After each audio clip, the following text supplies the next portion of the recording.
No, I'm hungry. If player and coach aren't getting along, that's what happens. Carlos Alcaraz shocked the tennis world again. After his split with his coach Ferrero, he was dead silent. We couldn't hear a single word from his mouth on this topic. Now, after all these days, he decided to give an interview, but guess what? He didn't mention Ferrero, not once. No, I'm hungry. I really want to come back and start practicing. I think this season I've been playing a really good tennis, really consistent. So it was something that I was really looking for, to doing in a season, to playing a really good tennis in so many tournaments in a row that I did it this year, from the clay season to the end of the season.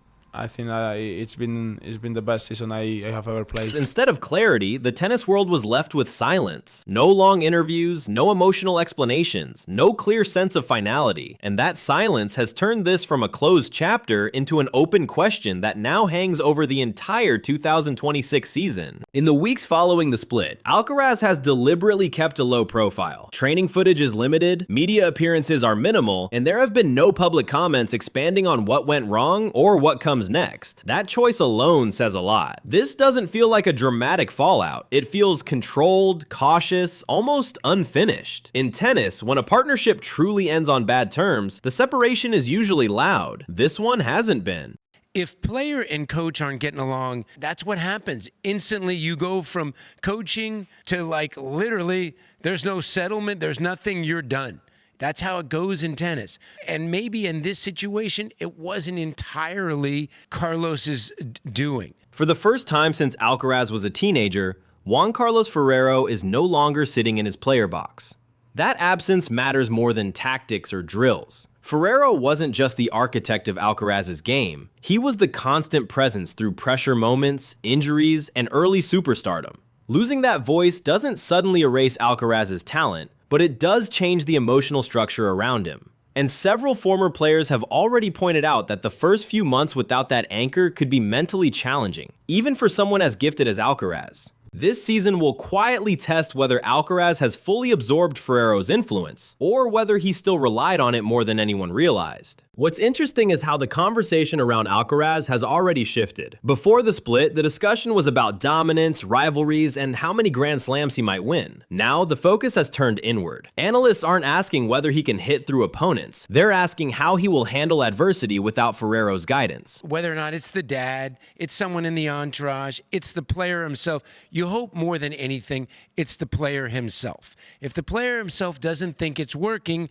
then there's obviously, you have to make a change, because sometimes you jump in a new coach. It's not that he's the most incredible genius. Sometimes just a new voice at a time can be a huge boost. It's like a new boyfriend or a new girlfriend can give you that boost of confidence. Another development that refuses to go away is the talk of a possible reunion. Even though neither Alcaraz nor Ferrero has hinted at it publicly, people inside the tennis world keep bringing it up. Former players, commentators, and insiders have suggested that this split doesn't feel permanent, more like a pause, a test of independence, a moment to see what life looks like on the other side before making a final decision. That kind of speculation wouldn't exist if the relationship felt truly over. In tennis, burned bridges usually leave smoke. This one hasn't. If anything, it feels deliberately quiet. So as the 2026 season begins, what we're really watching isn't just match results. We're watching an identity shift. Can Alcaraz solve problems on court without looking to the box for reassurance? Can his team replicate the balance Ferrero provided between discipline and freedom?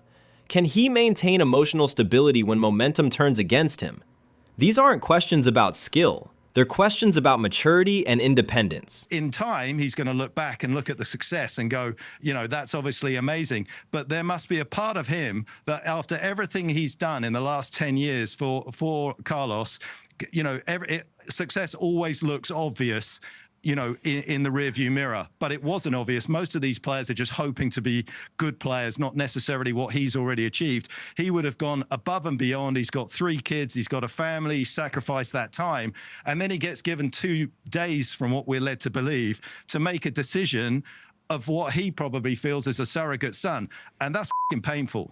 If Alcaraz thrives early in the season, this split will be remembered as a necessary step towards self-reliance, a bold decision that accelerated his growth. But if cracks appear, if frustration builds or confidence wavers, the pressure for change will return quickly, and with it, the possibility that this partnership was never meant to end permanently. The truth is, the Alcaraz-Ferrero story didn't end with their split. It only changed direction. Right now, we're watching the opening chapter of a new version of Carlos Alcaraz. One where every success reinforces independence and every struggle raises old questions. Whether this path leads forward alone or circles back to something familiar will define far more than just one season. It will define the next phase of his career. The report that Juan Carlos Ferrero was given only 2 days to decide on a new contract has become the black dot on an otherwise respectful separation. And the reason Alcaraz can't simply delete it is because it fits too well with everything that followed. In professional tennis, ultimatums are rarely public, but they are deeply meaningful. A 2-day deadline isn't just a scheduling issue, it sends a message. It suggests urgency, pressure, and a shift in power. For a coach who had been with Alcaraz since his teenage years, helped shape his game, and stood beside him through Grand Slam wins and setbacks, that kind of deadline feels less like a negotiation and more like a test. And once that perception exists, it's almost impossible to undo. You just don't get these long-term contracts. It sounded like with JCF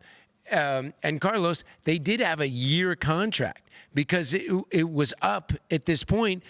A little odd that they gave him only 2 days to re-sign it. And obviously, you know, it didn't agree on his side and that was it. But I just feel like if it's between, you know, the player and coach, they had a conversation about it. It's not working. I want to go in another direction. Fine. But sometimes now a lot of these splits aren't caused by the player. And then the player has to pick up the pieces when he or she is not happy, like, wow, I kind of was happy with my coach. Things were going okay, and someone else has made the decision for you. I think that is extremely difficult potentially. In his latest interview, Carlos Alcaraz did something very deliberate. He talked about the future. He talked about 2026. He talked about competition, motivation, and what lies ahead. And when he did mention another player by name, it was Jannik Sinner. Not once did he reference the split with Juan Carlos Ferrero. Not indirectly, not emotionally, not even as a passing reflection. You know, Jannik and me, you know, the matches we have played, in the tournaments we have played, I think we engage the people who probably they have never watched tennis before. So for me, that's a really good feeling. So that's what we are trying to do, and I'm just really happy that I've been able to do it. Subscribe, drop a comment below, and let us know what you think about this situation.